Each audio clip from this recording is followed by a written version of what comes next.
Olá, tudo bem? Eu sou Thalita Silva, psicanalista clínica. E nós estamos no terceiro dia da nossa leitura terapêutica do livro Uma Vida com Propósito, do escritor e pastor Rick Warren.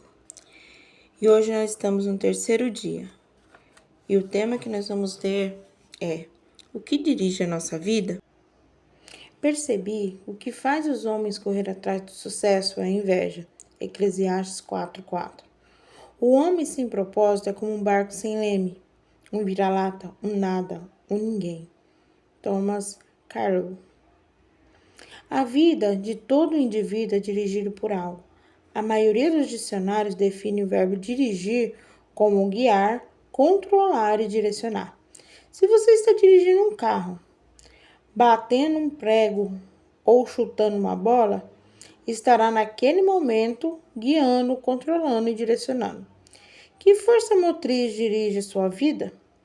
Nesse exato momento, é possível que o problema de uma urgência ou o fim de um prazo determinado estejam dirigindo você. É possível que uma lembrança dolorosa, um temor ou uma crença inconsciente também estejam dirigindo. Centenas de circunstâncias, valores, emoções podem dirigir a sua vida. Eis aqui 5 dos mais comuns. Muitos são dirigidos pela culpa. Algumas pessoas passam a vida inteira fugindo do remorso, ocultando a vergonha, dirigidas pela culpa. São manipuladas pela lembrança e permitem que o passado controle o seu futuro. Frequentemente, punem a si mesmo, se sabotando o próprio sucesso. Quando Caim pecou, sua culpa o afastou da presença de Deus, que disse: você será um fugitivo errante pelo mundo. Gênesis 4:12. Esse quadro descreve a maioria das pessoas hoje em dia. Andar pela vida sem propósito. Somos produtos do nosso passado, mas não precisamos ser prisioneiros dele. O propósito de Deus não é restringido por nosso passado. Ele tornou um assassino chamado Moisés em um líder. Um covarde chamado Gideão, um corajoso herói, e também pode fazer coisas maravilhosas com o restante da sua vida. Deus é especialista em dar às pessoas um novo começo. A Bíblia diz: como é feliz o homem que tem as suas desobediências perdoadas e os seus pecados cobertos. Salmo 32:1. Muitos são dirigidos pelo ressentimento e pela raiva. Algumas pessoas se apegam-se a mágoas sem jamais superá-las. Em vez de aliviar a dor por meio do perdão, revivem continuamente em pensamentos. Quando dirigida pelo ressentimento, calam-se e interiorizam raiva, enquanto outras se irritam, agridem os outros. Ambas as reações são nocivas e inúteis. O ressentimento sempre machuca mais o ofendido que a pessoa que o ofendeu. Quando o ofensor provavelmente já esqueceu o insulto, seguiu em frente, você continua angustiado em sua dor, perpetuando o que aconteceu. Ouça, aqueles que o magoaram no passado não poderão continuar ferindo, a menos que você se agarre à dor por meio de ressentimento. O que passou, passou. Nada pode mudar o passado. Você apenas se machuca com amargura. Para o seu próprio bem, aprenda com o passado e mande-o bem para longe. A Bíblia diz: ficar desgostoso e amargurado é loucura, é falta de juízo e leva à morte. Muitos são dirigidos pelo medo. Seus temores provavelmente resultam em experiências traumáticas, de expectativas fantasiosas, do crescimento num lar extremamente severo ou mesmo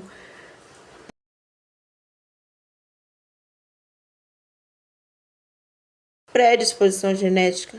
Independentemente do que tenha causado tal situação, pessoas dirigidas pelo medo com frequência perdem grandes oportunidades por terem medo de correr risco. Em vez disso, comporte-se de maneira cautelosa, evitando arriscar e tentando manter o status quo. O medo é um encarceramento voluntário que o impedirá de se tornar o que Deus pretende que você seja. Você deve agir por conta disso com armas da fé e do amor. A Bíblia diz: no amor não há espaço para medo. O amor amadurecido expulsa o medo.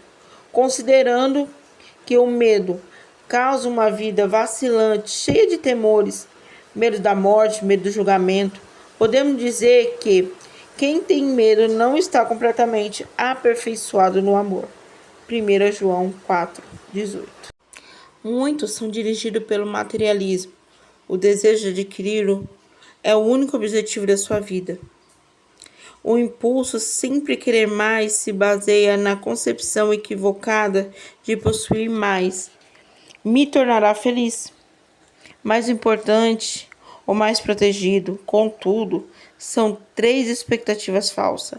Os bens materiais trazem felicidade apenas temporária. A situação constante, tranquilidade, acabam gerando tédio. Então, passamos a desejar novidades, coisas maiores e melhores. Também é mito a concepção que, quanto mais bens adquirir, mais importante serei.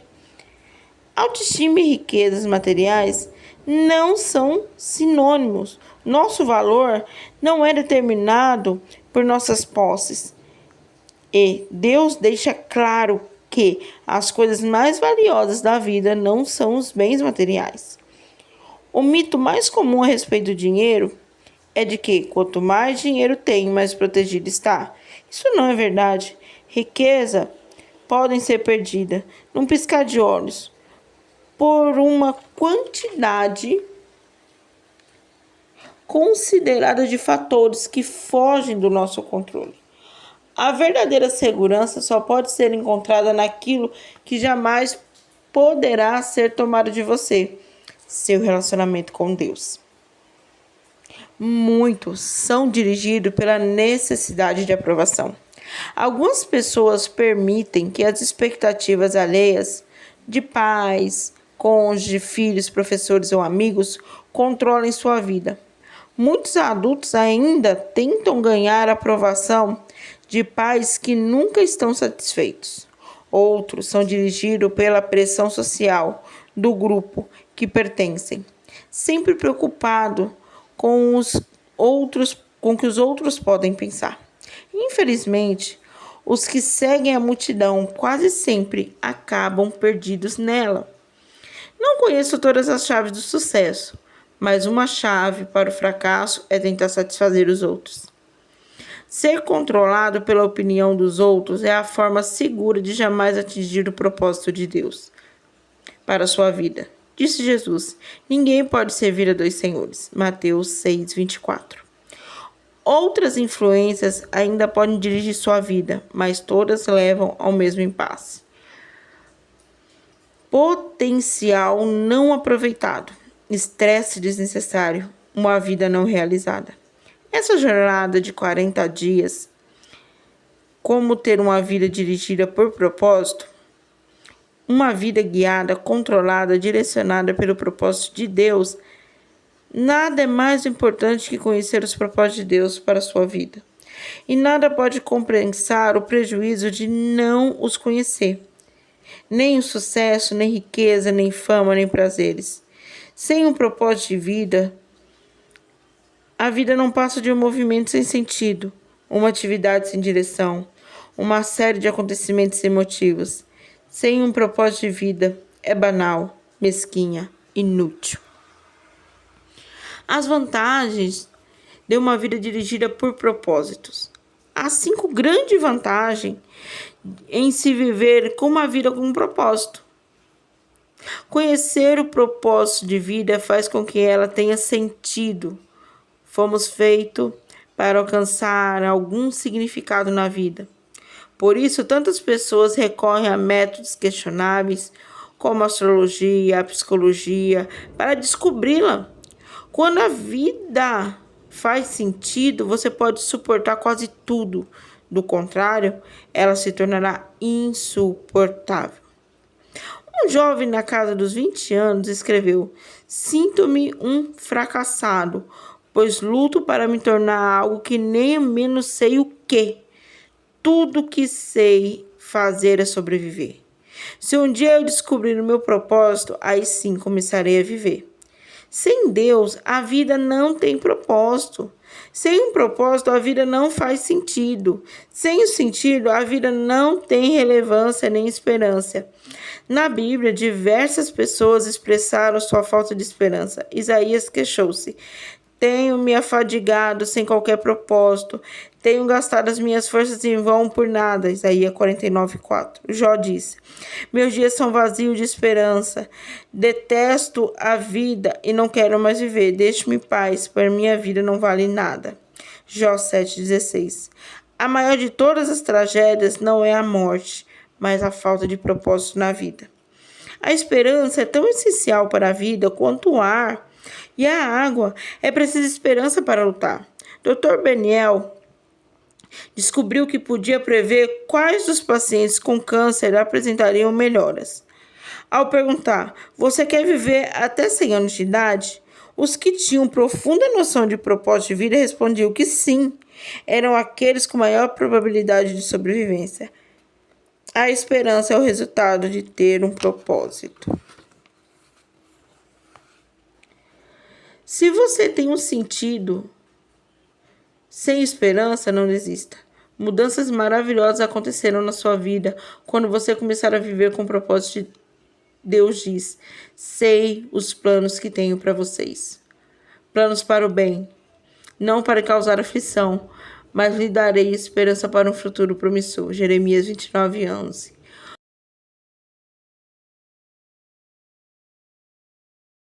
Talvez você esteja com a sensação de estar enfrentando um problema insolúvel, mas a Bíblia diz: Deus é capaz de fazer muito mais do que pedimos ou ousaremos pedir, ou mesmo imaginar, infinitamente mais além, mais sublimes orações, anseios, pensamentos ou esperanças. Efésios 3:20.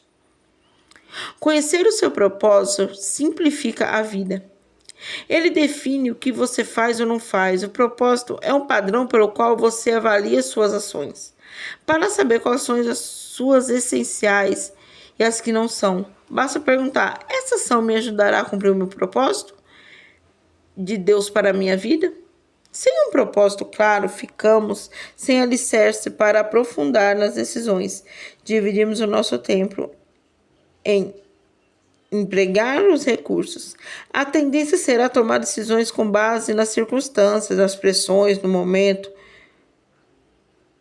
ou nas variações de humor. Quem não conhece o seu propósito exagera nas atividades. Isso causa estresse, fadiga e conflitos. É impossível fazer tudo que as pessoas querem que você faça.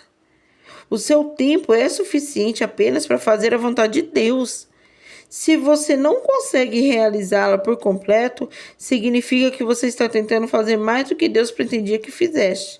Ou possivelmente está assistindo muito programa de televisão. Uma vida dirigida por propósito conduz-nos a um estilo de vida mais simples e uma agenda mais saudável. A Bíblia diz: a vida presunçosa, cheia de pampa, é uma vida vazia, mas a vida simples e sincera é uma vida plena. Provérbios 13:7. Isso também leva à paz de espírito. Tu, ó Senhor, dá paz e prosperidade às pessoas que têm fé firme e às pessoas que confiam em ti. Isaías 23:3. Conhecer o seu propósito ajuda a estabelecer prioridades. Isso faz com que o esforço e a energia se concentrem no que é importante para você e se tornam eficientes e seletivos. Faz parte da natureza humana distrair-se com assuntos de menor importância. Fazemos de nossa vida um jogo. Henry David observou que as pessoas vivem num desespero silencioso. Mas hoje uma melhor descrição seria distração sem objetivos. Muitas pessoas são como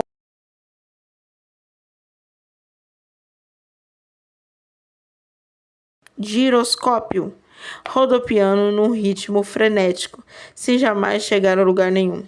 Sem um propósito definido, você ficará mudando de rumo, de emprego, de relacionamento, de igreja, na esperança que cada mudança seja definitiva ou preencha o vazio do seu coração. Você pensa, talvez seja diferente dessa vez, mas isso não resolve. O verdadeiro problema que te falta é foco de propósito. A Bíblia diz: não descuidem, tentem entender o que o Senhor quer de vocês, Efésios 5,17. A capacidade de concentração pode ser verificada na luz. A luz difusa tem impacto de energia reduzida, mas pode concentrar o foco. Quando uma lente de aumenta, os raios de sol podem ser concentrados num ponto de atear fogo numa grama em um pedaço de papel. Quando é convergência à luz maior, o raio laser ele pode até cortar um aço. Não há nada mais poderoso quanto uma vida direcionada, isto é, vivida com propósito. Os homens e mulheres que mais influenciaram na história estavam concentrados numa direção. Os apóstolos, Paulo, por exemplo, difundiu o cristianismo no Império Romano praticamente sozinho. Seu segredo era uma vida direcionada. Ele disse: estou concentrado as minhas energias unicamente nisso. Esquecer o que já passou e avançar para o que está na minha frente. Filipenses 13.